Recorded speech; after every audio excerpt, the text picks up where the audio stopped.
അങ്ങനെ നമ്മുടെ പ്രണവ് മോഹൻലാലിന്റെ ഒരു ഹൊറർ ത്രില്ലർ മൂവി ഇറങ്ങിയിട്ടുണ്ടല്ലോ, അതൊന്ന് കാണാൻ പോകാൻ പ്ലാൻ ചെയ്തു. ഉള്ളത് പറയാലോ, ഞാൻ ഈ ഒരു വീക്ക്, അതായത് ഒരു 3 ദിവസം ഞാൻ ലൂസ് മോഷൻ പിടിച്ച് പണ്ടാറടങ്ങിയിരിക്കുന്ന ഒരു അവസ്ഥ തന്നെയായിരുന്നു. പിന്നെ ആകെ നമുക്ക് സാറ്റർഡേ സൺഡേ മാത്രമാണ് മൂവി കാണാനുള്ള എന്തെങ്കിലും ഒരു ചാൻസസ് ഉള്ളൂ. നെക്സ്റ്റ് വീക്ക് പോകാന്ന് വിചാരിച്ചിട്ടുണ്ടെങ്കിൽ അതെന്തായാലും നടക്കുന്ന കാര്യമല്ല. കാരണം ഇവിടെ 1 വീക്കൊക്കെയാണ് നമ്മുടെ മലയാളം സിനിമ ഓടിക്കാറുള്ളവർ.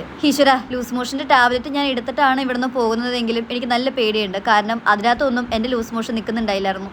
അവിടെ പോയിട്ട് എങ്ങനെ എൻ്റെ കയ്യിൽ നിന്ന് പോവുകയാണെങ്കിൽ നാട്ടുകാർ പറയില്ല, ഈശ്വര ഹൊറർ മൂവി കണ്ടിട്ട് പേടിച്ച് പോയേ എന്ന്. പോകണ്ടെന്ന് ആദ്യം വിചാരിച്ചതാ, എന്നാലും വേണ്ടില്ല. കാരണം ടിക്കറ്റ് നേരത്തെ ബുക്ക് ചെയ്തതാണ്. എങ്ങാനും ക്യാൻസൽ ചെയ്തിട്ടുണ്ടെങ്കിൽ കൊടുത്ത കാശ് എന്തായാലും കിട്ടില്ല. ആ ഒരൊറ്റ കാരണം കൊണ്ട് ഞാൻ ചാടി പിടിച്ച് ഇറങ്ങിയതാണ്. എൻ്റെ പൊന്നോ, റോഡാണെങ്കിൽ മൊത്തം ബ്ലോക്ക്. വേറൊന്നുമല്ല, എന്തോ ഒരു പാർട്ടിക്കാരെന്തോ വന്നിട്ടുണ്ട്. തിയേറ്ററിൻ്റെ അകത്തും ഈ പാർട്ടിക്കാർക്ക് എന്തോ പരിപാടി എന്ന് വെച്ചിട്ടുണ്ടെങ്കിൽ അതെനിക്കറിയത്തില്ല.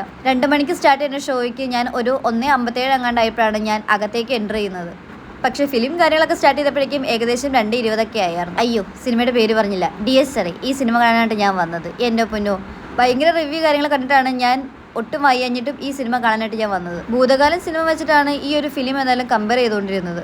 സോഷ്യൽ മീഡിയയിൽ അമ്മാതിരി ഹൈപ്പായിരുന്നു. ഇൻസ്റ്റൊന്നും തുറക്കാൻ പറ്റുന്നുണ്ടായില്ല ഈ സിനിമയുടെ പേരും പറഞ്ഞുകൊണ്ട്. പക്ഷേ എനിക്ക് അതിനകത്തൊന്നും വലിയ രീതിയിലൊരു ഹൊറർ ത്രില്ലറൊന്നും എനിക്ക് അതിനകത്തുനിന്ന് കിട്ടിയില്ല. ഈ ഒരു മൂവിയും ഭൂതകാലം തമ്മിൽ കമ്പയർ ചെയ്യുകയാണെങ്കിൽ ഭൂതകാലത്തിന്റെ ആ തട്ട് അത് താഴ്ന്നു തന്നെ ഇരിക്കും. കാരണം വലിയ എക്സ്പെക്ടേഷനിലാണ് ഞാനും വന്നത്. രണ്ട് സീൻസ് മാത്രമാണ് എനിക്ക് വലിയ പേടിക്കേണ്ടതായിട്ട് വന്നുള്ളൂ. പക്ഷേ ഇതൊന്നും ആയിരുന്നില്ല എനിക്ക് അവിടെ നേരിടേണ്ടി വന്ന ഏറ്റവും വലിയ ഒരു പ്രശ്നം. കാരണം വേറൊന്നുമില്ല, ഞാനിരുന്ന ആ റോയിൽ കുറേ പെമ്പിളേർ വന്നിരിക്കണ്ടായിരുന്നു. അവരൊട്ട് സിനിമ കാണത്തൂല, നമ്മളൊട്ട് സിനിമ കാണിക്കത്തൂല, ആ രീതിയിലായിരുന്നു. കുറേ നേരമൊക്കെ ഞാൻ മിണ്ടാതിരുന്നു. പേടിയുള്ള ആൾക്കാരാണെങ്കിൽ വീട്ടിലിരിക്കണം, ഫിലിം കാണാൻ വരരുത്. അഥവാ എന്നെപ്പോലുള്ള പേടിത്തൂറികളാണെങ്കിൽ ആ ഒരു മൊമെന്റിൽ കണ്ണടച്ചിരിക്കുക, അല്ലാതെ മറ്റ് അടുത്തിരിക്കുന്ന ആൾക്കാരെ ബുദ്ധിമുട്ടിക്കുകയല്ലേ ചെയ്യേണ്ടത്. കുറേ നേരം സഹിച്ചു കഴിഞ്ഞിട്ട് ഞാനും ആ താഴത്തെ റോയിലിരിക്കുന്ന കുറേ ചേട്ടന്മാരും അറിഞ്ചും പുറഞ്ഞും ചീത്ത പറഞ്ഞപ്പോഴേക്കും പിന്നെ ആ റോയിലുള്ള എല്ലാ പെണ്ണുങ്ങൾക്കും അടക്കമായി. പിന്നെ അവളുമാരെ അക്ഷരം മിണ്ടിയില്ല. ഇവളുമാരും ചീത്ത പറഞ്ഞ് ഞാൻ റൂമിൽ കയറി ഇൻസ്റ്റ തുറന്നു നോക്കിയപ്പോഴാണ് ഈ ഒരു അനുഭവം എനിക്ക് മാത്രമല്ല ഒട്ടുമിക്ക ആൾക്കാർക്കും ഇതേ രീതിയിലുള്ള അനുഭവങ്ങളാണ് ഉണ്ടായേക്കണമെന്ന് ഞാൻ അറിഞ്ഞത്. അതായത് നമുക്ക് ആ ഒരു ഫിലിം നല്ല രീതിയിൽ ത്രില്ലടിച്ച് പോലും കാണാൻ പറ്റാത്ത ആ ഒരു അവസ്ഥ പോലെയാണ് അവരത് ആക്കിയെടുത്തത്.